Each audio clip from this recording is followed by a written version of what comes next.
So welcome back to another episode of Bourbon Buddies. And today, we're going to talk about something. We do, buddy. I want to pop open a bourbon and just have a chat. All right, let's get to business first.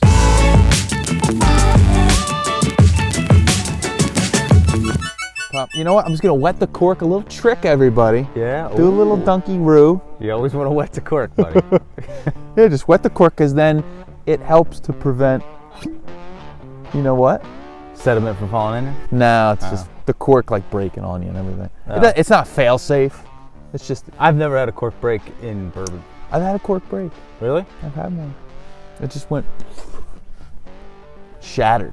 That makes sense from the wine thing we know about keeping the cork wet, buddy. Now, the drink of choice for this chat, we have a little bit of Four Roses Small Batch Select, which is a fine Which tasty. I have never had.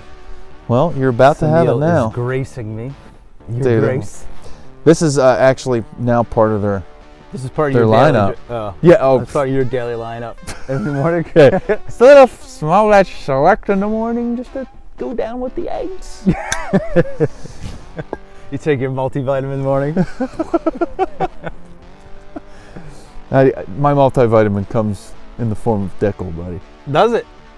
Yep.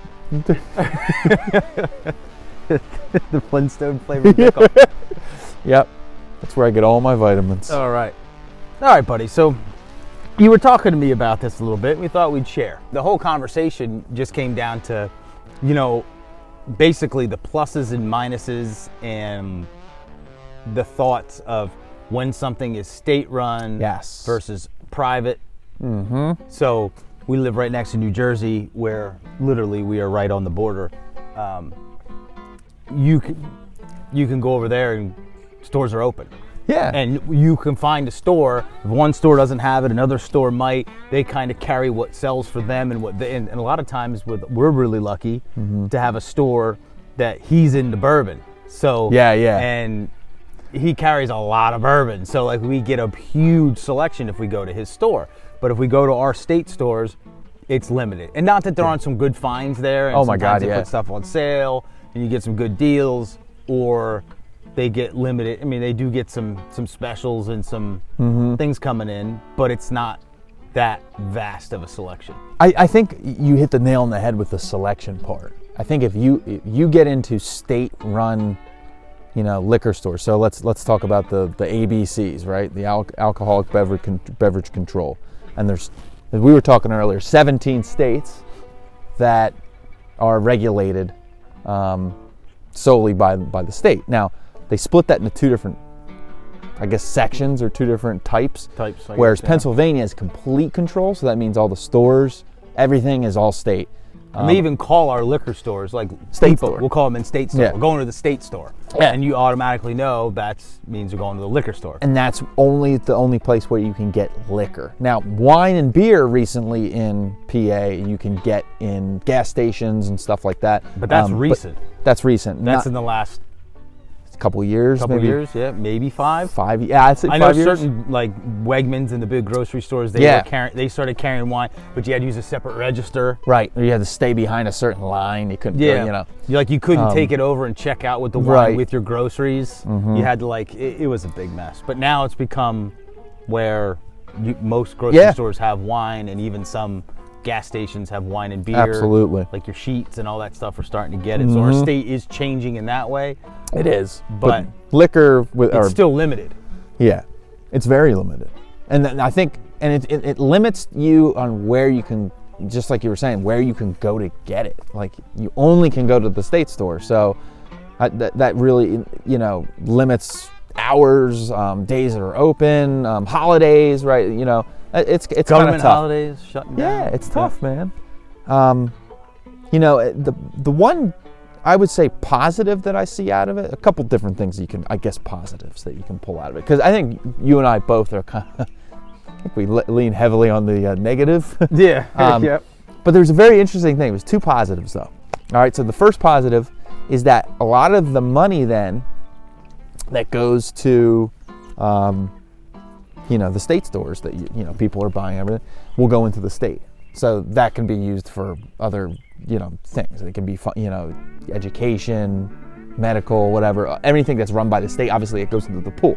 So it does fund the state, in a sense, right? So I think can argue that, but of course you can. There was an interesting thing. It was like I was reading it on Thrillist, which is like a beverage magazine and stuff like that.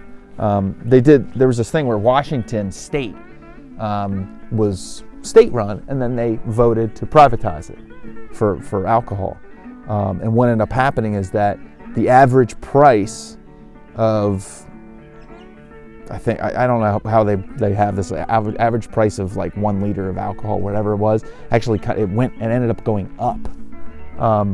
And they didn't think that was going to happen. So it's kind of like this small little case study. I think it happened like 2016. So they saying like an amount, like an average of alcohol prices like across it went the up. board and break things down. So there's a lot of averaging and rounding and going on, but it actually went up, which is surprising to me. It's surprising. Now, the other side of it, and maybe you can help me with this, is that, let's say that you don't have state-run. The good thing about it is the competition part, that you have a ton of stores. You can have as many stores as possible. If you want to open a liquor store, you can open a liquor store. If you just want to, sell alcohol, you're not. It's like California. California's a free-for-all. You can literally, any of those liquor stores, they can just whatever they want. If they want to get stuff from, Four Roses, they want to get stuff from, Heaven Hill. It doesn't matter. Whereas PA, it's like you only can get certain things, and they only, it's all dictated by that. Whereas other states, I know we were talking about this. Certain states that are regulated by the state, some of them it's only distribution that's regulated. It's not like the whole state and everything. So well, I mean, I've read articles too where they were saying that the state would actually make more money here in Pennsylvania, right, if they privatized it, because they would get sales tax, and they would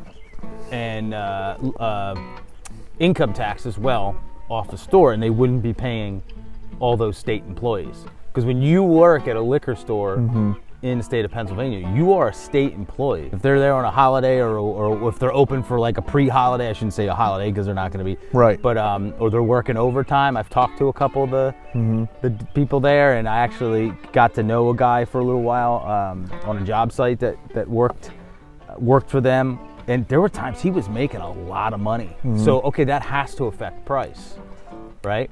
But really, I guess for me, well, Jersey's private, and some of the bottles are a little bit more expensive. Some of them are a little bit cheaper, but everything's within market value. You know what I mean? Yeah. So I don't know how much. I think that's the one. I guess if we want to take a benefit out of the state thing, it's like that they can actually keep prices down on certain products. Now, is that the products that you're gonna want to get? Probably not. If I want to get like certain, Four Roses Small Batch Select, what's this bottle? I can't get it in PA. Certain bottles in PA, like Booker's, get to be like, crazy. They get to be like. Crazy. But then I've seen it also in Jersey where it's like, one Booker's was selling for like $130. I'm like, why? It's not. It wasn't not even $130, right? Yeah, so I think you'll deal with both. I personally would rather have the selection of privatization, because then you can get a store like, our store, Bourbon Street, which is awesome. They just have an awesome selection, and they can do barrel picks, and it's just it just opens the door. If you're really into like, your beverages, dude, the privatization, and the competition part of it. Well, I think it comes down to selection too, because the same thing is with wine over there. Yeah, you go into the wine selection, and it's like. Not that our stores don't have good wine. Yeah, they've been upping their game, but but it's like you'll start to see the same thing over and over and over. So, private sector, you get more variety. I just feel like you get more variety out of it. Now, like you said, there are benefits. Yeah, I mean, there's always you can always pull benefits out of certain things, but I know it's been a big thing now because our state is literally just opened up in the last couple weeks, and people were traveling, people were doing whatever it takes to get to a place where, you live smack in the middle of the state. You're screwed. Yeah. You can't go anywhere, right? Right.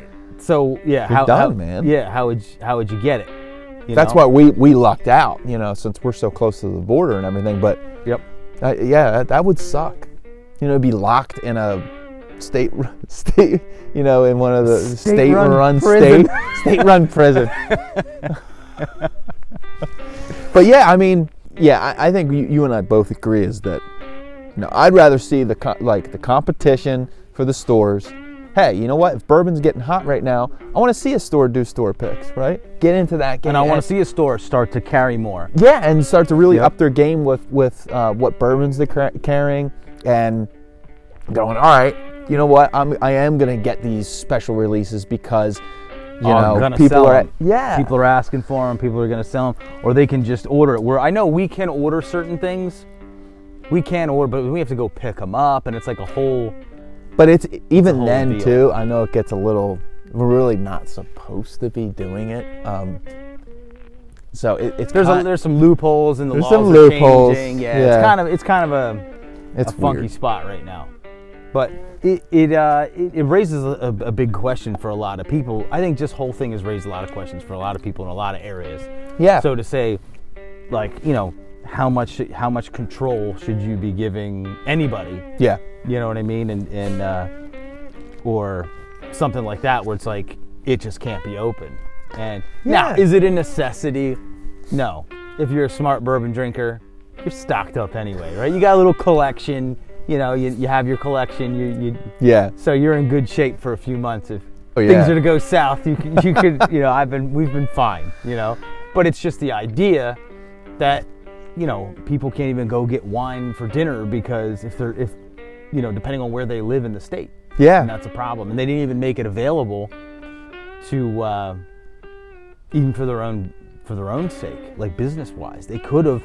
Yeah, they could have started out with curbside, and it took them a long time to get to the curbside. Or shipping. They could have started shipping it. They could have immediately started that, and they just didn't. They just closed up. And that's, again, because you're linked in with the state, right? So any kind of state political thing that's going on, the liquor stores all suffer from that. And that, to me, I think is where I kind of really hit the eject button. And me personally, I don't feel like that should be linked in with the state's government. Like, you know what I'm saying? It's not like this. We're talking about a commodity here. It's I don't know. Yeah, that's absolutely right. We're talking about something that people want to go and buy, and people buy it from all walks of life, all political positions, whatever. It shouldn't matter. When the country came out of Prohibition, all the states were given the ability to adopt certain, let's say that you wanted your state to run your liquor, right? That state could do that, or another state could, privatize. It was up to the state to decide, after Prohibition ended. And it's like, man, Prohibition, first off, in my opinion, this was the stupidest social experiment ever. It literally showed you how ridiculous it was, and that, hey, if you make something illegal, doesn't mean that it's going to go away. And I think it showed you exactly. I mean, if you want to totally see a social experiment, study Prohibition. Study Prohibition. Look at how many people became very wealthy for continuing to distribute it, and also all the all the crime and everything that went on, and just the whole mess of basically bootlegging and all that stuff, and the criminal empires that were built. They did. They literally put it in place to slow crime, and it increased. And it increased. And there's and it's exactly right. You cannot legislate a problem away. You can't, if you think drinking is a problem, you think anything is a problem, just saying, okay, well, now it's illegal. That doesn't make it go away. If anything, it made people go wild. Yeah, now you go to the black market, right, and kind of, and get your stuff from there, which makes it shady, because now you got to rely on somebody you don't know. It's not regulated. Right. Oh, you don't know what you're getting. There was a lot of shady stuff. People making booze and all kinds of crazy ways. Dip spit and rat poison. Dude, they were putting crazy stuff in it was. It was anything just to get something out there, because there was such a demand. And obviously we're not to that point now. I mean, who knows? Maybe, I have no idea, but maybe there's some people out in the in the mountains right now firing up the stills because there's a higher demand because things are closed down. Who knows, you know? Yeah. It's out of date. The whole state control thing is, I'm sorry, there's only what? Especially with the internet and everything now. It's done, man. It's out of date. There's only like 4 or 5 states that are completely 100%. And we have to live in and one. we're in one of them, you know? Well, like you said, So- we're lucky because we're right on the border, so we can I sneak over. I can't But if complain. anybody's watching this who has a problem with that, we're just saying in theory. We don't actually go. Yeah, nobody says anything anymore. Just shut up. And like you said, it is kind of outdated because of the internet. Yeah. Nowadays, God, it's yeah. like Everyone you should gets- be able to just, you know, and the state should get on the bandwagon and make that possible. You know what I mean? I'm not going to agree, sit man. here and say, they're, you know, I'm not going to try to like take it down some political avenue. I'm just saying that them just shutting down and just cutting everything off is dumb because people are going to find a way to get it. You're absolutely damn right. And so why not just be a part of that? Keep, you know, and for their own sake, keep revenue coming in. We could have had a good revenue coming in from the get-go. The PCLB, I just have to say one thing. That website, you got to do work to that thing. That thing sucks. Yeah. I'm gonna flat out say it. You got to do work to that because there's a lot of God, dude. And what is it? Okay, this is a whole other topic.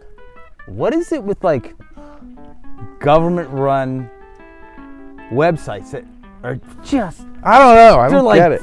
15 years old and they're like still using dial-up or something on their end. They're always so slow. They seize up. They're like so hard to use, but yet you can go on your phone, click, click, click, and have a freaking piece of furniture delivered on Amazon. You know what I mean? I don't like, get it. Why aren't they asking these people who develop, or at least taking a look at other websites, popular websites that are easy to use? Yeah. I mean, like how hard is it to order something on Amazon? It's not hard. It's so freaking easy. Monkey. I think Right? a monkey has done it. Yeah, probably. I think they probably have a video out there of a monkey ordering something on Amazon. Probably. You could teach a monkey to do it. At 100%. 100%. But we can't get a good website. They have these like wacky Wednesdays, which are like the third Wednesday of every month, that they like drop all these bottles. Not literally drop them. It's like a that. video of some they're gonna guy drop working it. in a warehouse. But they No! There's like, no, that bottle of Blanton's I was is just going to say, gone. there's like, he's got like 6 bottles of Blanton's just dropped on him. Yo, people would be pissed. Oh, people would lose it. There'd be Those riots. taters out there would get it. Yeah, they'd be like throwing bottles through the liquor store window. You Bastards. bastards. Yeah, they do this drop, right?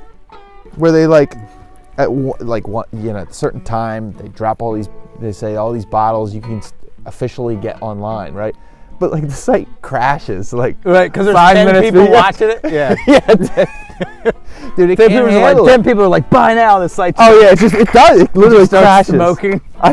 Oh, I'm telling you, they're still using dial-up over there. It's they terrible. probably are, man. Yeah, you're like, I'll take 1 bottle of that. Click. It's like, what the hell is that? It's a good rant though, because I would, to be honest, you out there, the folks, I'd like to, hear kind of what you guys think What you've about. gone through too. Like, what have you Yeah. gone through, and are we Some just of a those bunch states. of crybabies? Because we can be crybabies, I think. I know we've cried before. Get your act together over there. That's what we're trying to say. I'm gonna write a letter. Yeah, we're Who's, gonna write who's all the guy letters. we need to write? Even if you totally disagree with us and come Yeah. at us with some hate, please do.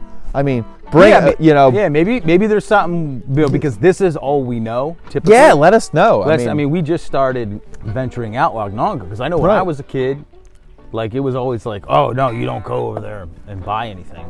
You're not allowed to bring it across state lines. You know what I mean? Like the bridge cop would come out and like Billy beat Club you and take your bourbon. Get pride for my dead cold fingers.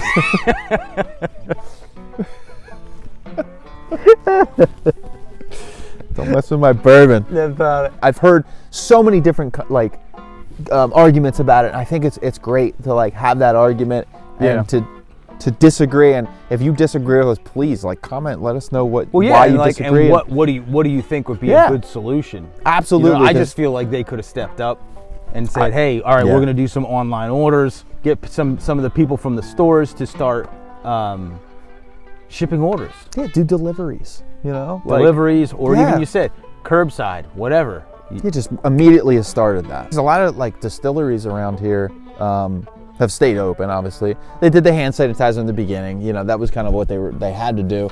But now they're doing, you know, they're making cool drinks and like, you know, saying, hey, come pick it up, curbside pickup. We're doing like a cool drink for like different margaritas. And my wife and I, we went to a couple and distilleries and got like a couple different cool drinks, and it was like they posted on Instagram. They're saying we're gonna do this like melon margarita tonight or whatever it is, and they put it like in a bottle. It was like hand mix it and everything, and put it like in a whole pre-mixed in a bottle. And then you just take it home. Yeah, take it home. You don't dump sit it there in and drink glass. it in the parking lot. Well, you know, you're not supposed to. Took a little sip, stick my tongue in the bottle. You sniff the cork. It's a good year. I get you with that one. But it makes for a good point. Like a lot of businesses figured it out because they had to. The state didn't have to adapt. No, they didn't feel the need to do it. They mutated very slow. Well, here's the thing though. There's nothing's holding them to the flames. No. It's all state run. They're not going to go out of business. They're controlling us, man. They're controlling the whiskey. They're controlling your life. And we just have to admit, I just have to say, going back to your point, if you live in the middle of the state where it's like too far from a border from a state that's not state regulated, oh my God, God bless you. They were probably firing up the freaking still in the backyard, you know what I mean? Like fire it up! Yeah, it's just something to do too. Of course, if everybody's out of work and you know what I mean? Yeah. There's corn in the back. Sacks of corn, they're gonna come just squeezing the corn, squeezing the juice. So anyhow, that's what we have to say about that. We'll probably review this soon. Yeah, that's a good bourbon. All right, there's a review. It's a good bourbon. That's all we need to say. This one, it's all right. Yeah, let us know what you think. We've said that like 5 times now. So we're signing off here from the Bourbon Buddies, but we just we're having a good time. We really appreciate everybody tuning in. So from the Bourbon Buddies, cheers. Cheers.